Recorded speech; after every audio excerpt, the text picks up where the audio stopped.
Hi, this is A. Wesley, the N who tells it like a TI is. If you like my video, please give it a thumbs up and please comment and subscribe to my channel.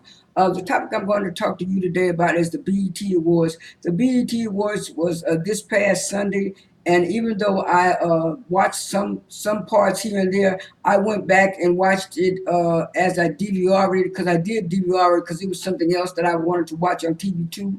But when I went back and looked at it on my DVR, I really found out that BET was really good this year. I think it was better this year than it was last year.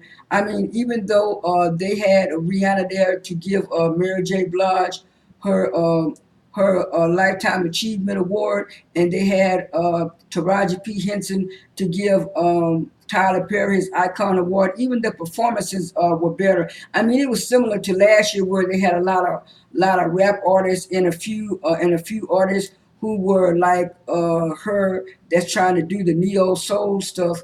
Her kind of reminds me of Lauryn Hill and maybe Solange put together, but more like Lauryn Hill. But anyway, most of the performances were good. It started off with Cardi B and Offset.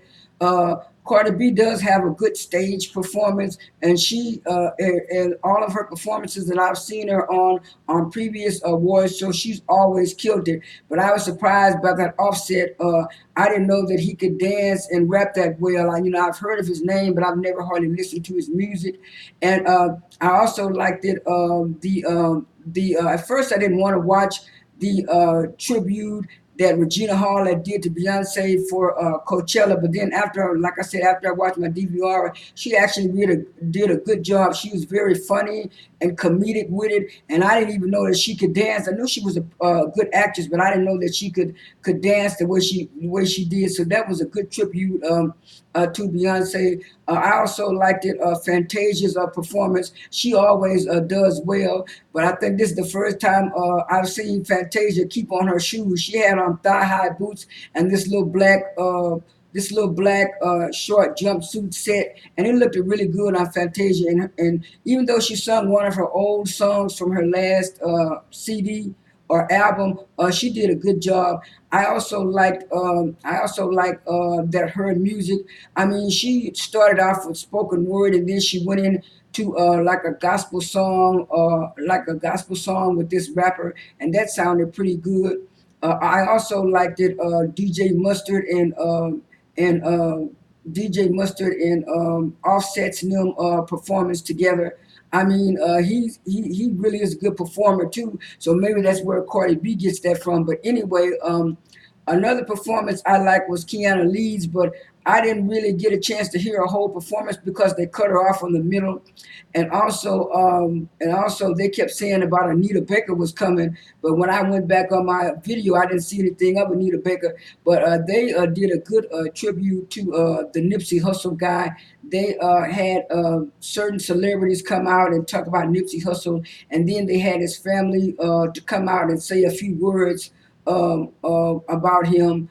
I mean, his mother, she put it like on a religious point, but I'm glad they did do the tribute to Nipsey Hussle, and I did like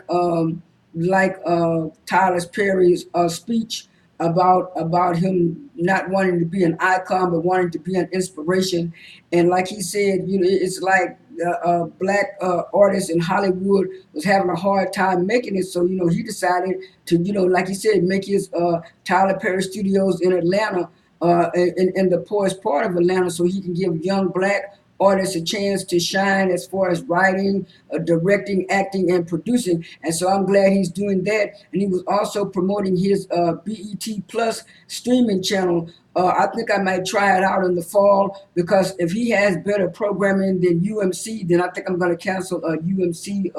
I mean, they have stuff for black people, but to me, it's not very entertaining. It's not anything that I really want to see. So, like I said, all in all, the BET Awards was great this year, and I also liked the Mary J. Blige's performance, and Rihanna looked good in her all black to pay tribute to Mary J. Blige. This is A. Wesley, that ain't who tells it like a TI is. I am out.